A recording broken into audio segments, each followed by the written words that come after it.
Welcome to a brand new episode of Johnson's Court. Today, we're sitting on the couch. We're changing it up on you because every week something different happens in the NFL. But you know what stays the same? Me and Nick Solomon are here. Nick, how was this past weekend? What did you think of the games on Sunday? Obviously, we'll get into it, but what was your overall reaction, your kind of opinion? It was a very exciting weekend. A lot of surprises, and there's definitely a big one that we're going to talk about here in a very short while here. A lot of great college games, a lot of great NFL games. It was overall a very good weekend, especially me-wise, because what was my record on our pick'em? All right, I guess we'll go ahead and get into that. Nick was 13-3, the best record we've had this season so far. I know you guys during the weeks who have decided who's going to have the better record here. I know most of them pick for me, but that's okay, Riley. You know, you can just follow my lead and just pick the same games I do. You'll be right. Maybe that's what I should do, because I went 9-7. So the games that we disagreed on, they definitely did. Obviously, you can tell by the record that obviously I missed them. So, but my overall is 24-24, so I'm at even 500 right now. And then Nick didn't pick week 1 matchups because he wasn't in the video, but he started week 2, and this man is 24-8. He's got the same amount of wins that I do, and he is 1 week behind. Like, tell me how that works. I mean, what can I say? This man knows. I know football. Hey, and that's awesome. It's called a gut feeling, my gut is normally right. Winning. Hopefully that it's a winning gut feeling. Hopefully that continues going forward here. You'll have to excuse us here just because we've changed direction here. If the lights go out, you may see some movement by us to turn it back on. Probably should go open up a door. Open up the door. So be right back here. We can keep talking. We can keep it rolling. Yeah. Oh, hey, doing that, somebody's going to move around there, motion censored lights. But it is week 4 of the NFL, so we're super excited that this week is here. We've got, the more that the season goes along, the more that obviously these games mean and the more impact they are and how exciting they are to watch. Because when you look at the preseason schedule, like, oh, yeah, this is a Monday night game. You don't think too much of it, but the way that it starts to pan out, then you're like, oh, this Monday night game, it just means a lot more. It's going to be a lot more exciting. So we'll go ahead and get right into it with the camera lighting that Nick has created to make this a perfect picture podcast. We're going to talk about the Miami Dolphins. Nick wanted to really talk about the Miami Dolphins. They deserve to be talked about. So, Nick, go ahead and take it away. Yeah, who hasn't talked about the Miami Dolphins the past 3 days here? They have been the headline storyline since that game ended. Actually, in fact, probably halfway through that game is when they started trending. I'm going to repeat the score for you guys here. Miami won, and I'll say this was at Miami. Miami won 70-20. This was an actual NFL game here, by the way. It wasn't Madden. No one played Madden. This wasn't street pickup. This wasn't Georgia versus Ball State. This wasn't a Division I team versus a JUCO team. This was 2 professional NFL franchises, and the score was 70-20. The Dolphins tied for the second largest scoring in NFL game. If I'm a Denver player, especially in defense, I'm looking for trades right now. I mean, I'm not. There's no way I wouldn't be showing any Denver gear. I'm not representing the team at all. 70-20. There's so many layers to this too that I want to get into here. Well, first I start with saying on the Miami side here. It was 70-20 about midway through the 4th quarter. So it wasn't like the final score. They scored a couple touchdowns. No. It was 70-20 early in the 4th quarter. They had the ball, I think, a couple more times in that 4th quarter. They already had their backups in. Speaking of which, their backup quarterback, Mike White, threw a 60-yard touchdown too. So part of the record 10 touchdowns that were in that game, the backup threw a 60-yard touchdown. So, meaning it didn't all come from the starters. Yeah, Miami was at the very end of the game. Miami had a chance to kick a field goal that would have broken the record of scoring, and they decided to take a knee. And I actually have a big problem with that. Now, I know Mike McDaniel, the coach, said, oh, that's not what we're here to do. We're here to play football games. You're already up 70-20. You're already up 50 points.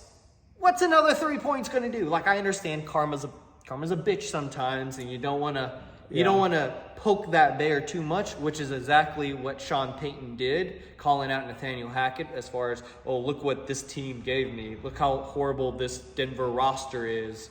You know, the cupboard is bare. This is what I have to do to change it around. Bro, you should have kept your freaking mouth shut. Okay, 70-20 is on your record, is on your resume. Forever, 70-20. So if I'm Mike McDaniel, I'm kicking that field goal. You're already beating them by 50 points. What the hell's another 3 points? You're already down there. Because then, to me, it's like, if you're going to say that, at some point, why didn't you just kneel the ball? Or just keep running like simple draw plays up the middle just to waste clock. Yeah. You know? No, you're back up through a 60-yard touchdown when it was already 63-20 or whatever the score is. Yeah. And by the way, one of the 20 points that Denver got, one of them was a kick return touchdown. So it was actually, you could say 13-70. So the score is worse than what the final stat line says it was. That's insane. We can't make this game up. Like, what we're talking about right now. How often have you scored 70 in Madden games that wasn't already cupcake lopsided? Yeah. Not that often. You know, not even college games where you have Alabama versus Tennessee Chattanooga. Those aren't 70-20, you know? 2 NFL franchises, 2 professionally organized teams with adults on that team. I just want to know where the Broncos are riding to. Like, you tell me, like, where you're riding to. Well, they just rode into 0-3. They just rode into 0-3.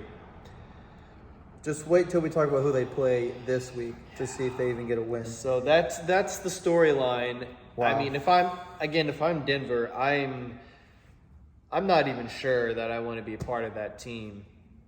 I mean, you can almost chop it up by saying, oh, Miami is just the best NFL in the league right now, or the best team in the NFL. Denver's been competitive in their other 2 games. They were competitive. Like, they lost with a comeback last week to Washington. They had a close one week 1. Yeah, lost by 2 points. So, lost by 2 points. So, to get your butts handed to you by 50. And by the way, the holes that they were running through, the running backs, because they're also the first team in NFL history to have over 300 yards passing and over 300 yards of rushing. That's crazy. The holes that the running backs were running through was like Broadway. It was just open. Wow. Okay, you and me could have gotten 100 yards in that game probably. True. Yeah, and then retire for the rest of our life, but... And I'm out of shape. We could have got 100 yards. Wow. So it's both 2 ways. Is Miami that good, or is Denver that bad? Probably a little bit of both. Both. 100%. Probably a little bit of both. Now, here's the test tale. We'll talk about this later, but Miami is going to play at Buffalo this week. If Miami puts up 35-plus points against Buffalo's defense, oh, good luck to any other team on Miami's schedule. Absolutely. But that's really it on Miami Dolphins, man. There's not really too much to say about it other than historic, congratulations, and keep kicking ass. That's all we have to say about that. So we are going to go straight into the picks. This is my favorite part. This is Nick's favorite part. Hopefully it's your guys' favorite part as well. And we're going to kick it off here on Thursday Night Football. This is a great Thursday night football game that we actually have on Thursday night, because sometimes Thursday night football games aren't that good. But this one will be really good. It's an NFC North showdown between the Detroit Lions and the Green Bay Packers. I'll go ahead and go first on this. You know, the Lions are playing pretty well. The Packers are playing pretty well. Man, this is going to be maybe game of the week. I don't know, but just because we haven't got into the rest of them. But if I had to go here, I know it's at Lambeau Field. I think the Lions get a good road win, good divisional win on the road. So I'm going Lions. Yeah, give me the Lions as well.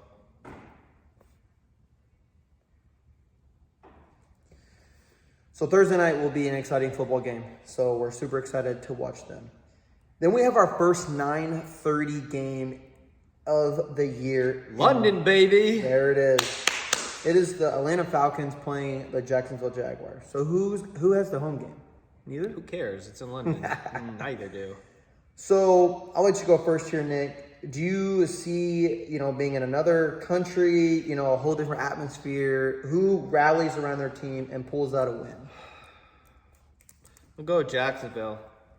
I think Atlanta has shown a lot of promise the first 3 weeks, but Jacksonville just took a big fat L last week. For the Texans, yeah. Yeah, but I'm going to take the Jags on the road just because going to England is sort of their bread and butter. They've been there, done that a bunch more than any other NFL franchise has. So I think that's a whole big ordeal and logistic output to have teams go over there, and they've been there, done that. I think they'll adjust fine. So that's why I'm giving the edge to Jacksonville, is just because of the travel aspect, the stadium aspect, the environment. I'm going to give Jacksonville that edge. So the Jaguars kind of have more of a home game, but it's also a Toy Story game on ESPN. So that will be play-by-play, give you another way to watch the game, get the kids interested into it because they will be up. My pick is the Jacksonville Jaguars to win on 9:30 in London. Nick is still going to be participating. He is just working while he's doing this, so he will still be giving his picks as we go through. So the first game at 1 o'clock is the LA Rams playing the Indianapolis Colts. The Rams lost to the Cincinnati Bengals on Monday night, but I do believe that the Colts are going to win this game. They did beat the Ravens in overtime, so congratulations to the Colts. They're 2-1. Let's make it 3-1. I'm going Colts here. If I had to guess, I'd say you're going Colts too, Nick. I'm doing Colts all day long. They are 2-0 with their backup quarterback. Anthony Richardson's looking like he might participate in practice this week, and it looks like him and Ryan Kelly are looking like they're on the positive trend to play on Sunday. So I'm going with Colts over the Rams at home. Absolutely. Then you've got the Ravens playing the Cleveland Browns. The Ravens, it was a close matchup with the Colts last week. Game could have went either way. The Browns were able to get a win over the Tennessee Titans. This will be a good AFC North showdown. I think the Ravens will bounce back, and I think that they'll win that division. So I'm going Ravens here on the road. I'm actually going to pick the Browns to win. They've been a bit surprising. So they have. I'm pick the Browns over the Ravens. They have. I think it's going to be close. I'm pick Browns over Ravens. All right. Then you've got the Minnesota Vikings coming in and playing the Carolina Panthers. I feel like this could be an upset game. I really do think the Panthers can win this one with Andy Dalton. And so you know what? That's going to be my upset of the week. I'm going to go the Panthers. What was the first team? The Minnesota Vikings. Yeah, someone's gonna get their first win of the season here. Yep, yeah, that is true. These teams are 0-3, so I'm gonna go. Who's at home? The Panthers. I'm gonna go with Minnesota on the road. Minnesota on the road. Not a bad pick. Someone's got to go. I'm not even gonna say it. Then you've got the Cincinnati Bengals on the road playing the Tennessee Titans. I didn't pick the Bengals on Monday night because I figured that, Joe Burrow's calf wasn't fully healthy. And it kind of is, kind of isn't. He's probably about 65-70%. But they were able to pull out the win. Now start 0-3. This is a road game. Derrick Henry hasn't popped off yet. But I don't know. I feel like Derrick Henry has to pop off eventually. But it won't be against the Bengals. So I'm going with the Bengals here. Tennessee is at home versus the Bengals. I'm gonna go with Cincinnati. It's gonna go with the Bengals as well. Another road team. Then you've got the Buccaneers playing the New Orleans Saints. Both of these teams have started off pretty well. There is an injury to Derek Carr, but Jameis Winston is their backup quarterback. I believe in him. I do like Baker as well. Man, this is actually going to be a lot better of a game than what I think it's going to be. The Saints did blow that win. Blew the game that they should have won versus the Packers last week. This is a home game for the Saints. I believe in Jameis Winston. Give me the Saints. Saints over the who? Buccaneers. Give me the Saints as well. Gonna go the Saints as well. Then you got the Miami Dolphins coming in and playing the Buffalo Bills. This is at Buffalo. This is the game of the week for Monday night. It's going to be a great matchup with how many points the Dolphins were able to score. Jumping in here. Nick said he's back. He's ready to go. I'm back. I'm back in the studio. Back in the warehouse. The Bills have a great defense as well. Can the Bills defense stop the high-scoring Miami Dolphins? It is at home. This is definitely a hard pick, but I don't think the Bills stop them. The weather is still pretty nice up in Buffalo right now. I'm going the Miami Dolphins to keep it up. Yeah, playing Miami Dolphins is like playing against a track team. I'm going to go with Miami on the road. This will be a big prove-it game for Miami. If Miami wins this game by a lot. Are they legit? They're legit. Legit. We'll see how this week's a prove-it week for us. For them. Yes, absolutely. The next game is also a prove-it game for the Denver Broncos at the Chicago Bears. This game is a 50-50 for each team. They're both 0-3. Who knows? They could freaking tie because they're that bad of organizations right now. I don't even want to pick a winner or a loser, to be honest with you. But if I had to pick, it is at home. Sean Payton did get mollywopped and Bears last week. Does he rally his troops and turn his horse around and ride in the right direction? Or do they meet the bear in the woods? I just don't know. This one's just too hard for me. It's a pick'em game. I'm sure there's a line on it, but the line should be 0. Absolutely. You know what? I'm gonna go with the Chicago Bears. I think they get their first win. What's that? Chicago Soldier Stadium or SoFi? No. Yeah. Soldier Stadium. I'm also gonna go with Chicago, but I don't feel great about it. That's our iffy pick of the week right there.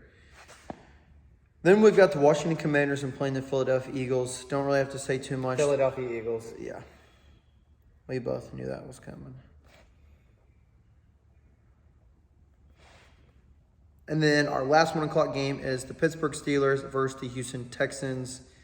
Texans did get a win. The Steelers got a win as well. You know, C.J. Stroud is going to face a very tough defense, even though it's at home. Give me the Steelers on the road. I mean, they just played the Raiders on the road, which was also in a dome-type stadium, and they beat the Raiders on the road. Give me them back-to-back weeks playing road teams that are in dome stadiums. So give me the Steelers. Definitely have to agree with that. Our 1 o'clock game of the week, I'm going Miami Dolphins and the Bills. Are you going the same thing here, or do you got somebody different? Could be Lions and Packers. I'm going to go with the Lions and the Packers, although I want to go with your answer, but I'm going to go with the Lions and the Packers just because I want to be different. Absolutely, absolutely. 4:05, we've got the Las Vegas Raiders coming in and playing the Las Vegas Chargers. They're both Los Angeles, right? No? Las Vegas and Los Angeles. Oh, yeah. Different locations. Sorry, my brain is not fully working today. I'm going Chargers here. Jimmy G, I mean, they do have Marcus Mariota, correct, as their backup? Or no, he's on the Falcons now. No, he's not in the league right now. I don't think he's anyone's backup. If anything, he's Philadelphia's because he was Philadelphia on the preseason on the roster. I don't know if he's still on the roster there in Philly, but that's where he's at. I don't know who the backup is in LV. Okay, so I'm going Chargers at home. Ethan Stick is the backup to Justin Herbert. Okay. Just random knowledge. I'm going to go with the Chargers at home. Just makes sense. Then our 4:25 game is the Arizona Cardinals, who got a win over the Dallas Cowboys last week. You know, these bad teams get wins somehow, some way. To get over the Cowboys is just kind of funny. Sorry, Dylan. But they're playing the 49ers, and I don't see an upset coming there, so I'm going the 49ers. I think the Cardinals got their upset win of the season out of their schedule so far with the upset of Dallas last week. Give me 49ers again. They're looking like the second best team in the NFL right now. Absolutely. Then you've got the Patriots playing the Cowboys at 4:25. I think this game will be a lot closer than what a lot of people think. Maybe a 3-7 kind of spread whoever wins. But I do think the Cowboys bounce back. Honestly, it is at home. I'm going Cowboys here. So I'll ride with you, Dylan. They bounce back. Ooh, man, Zeke's coming back home. That is true. You know, he knows all the ins and outs, all the tricks in the trade of that Dallas Cowboys offense. You know, and it's Bill Belichick. He's with the mastermind game planner. So do not be surprised by this score at all, whichever way may turn. I'm going to go with the home team, though. Still going to ride with the Cowboys. Mm-hmm. And then 425, game of the week. Cowboys and Patriots. Not a bad pick at all. I'm going to go Raiders-Chargers just to be different, like you were for the 1 o'clock games. Then at 8:20 on Sunday night, this was going to be a great game if it was Aaron Rodgers playing for the Jets versus the Kansas City Chiefs, but it's not. Robbed a lot of good matchups with the Jets this year. So it's going to be pretty dominant. You know, Travis Kelce is going to have all those Swiftie fans watching Sunday night versus the Jets going to destroy them like they did the Bears. Going Chiefs here. I'm going the Chiefs as well. And I don't think it's going to be close. No. Then we actually have only one Monday night game this week back on a regular schedule. We've got the Seahawks coming in and playing the New York Giants. Does Daniel Jones finally turn it around? Do the Seahawks and Geno Smith, are they able to come in, swoop, get a win at MetLife Stadium? Man, there's 2 games in MetLife Stadium, back-to-back on Sunday and Monday. Sunday night, Monday night. Yep. So I don't think, you know, Barkley, I'm not sure if he's coming back this week or not, but it wouldn't matter. I still think the Seahawks get a win here. I think they swoop in. I am also going to take the Seahawks on the road. So with that being said, there's 1, 2, maybe 3 or 4. 3 games we disagree on. 3 games. So that means we could both go, you know, because those 3 games, if we lose them, we could both go 13-3, or maybe just depending on if all our, I don't know, we could go 0-13. Who knows? But that's more than likely, not likely to happen. So, but thank you guys, everyone, so much for watching. We greatly appreciate it. Coming back at you with another Warehouse episode. We'll be back here same time again next week. Here we go, week 4. Let's ride. Subscribe.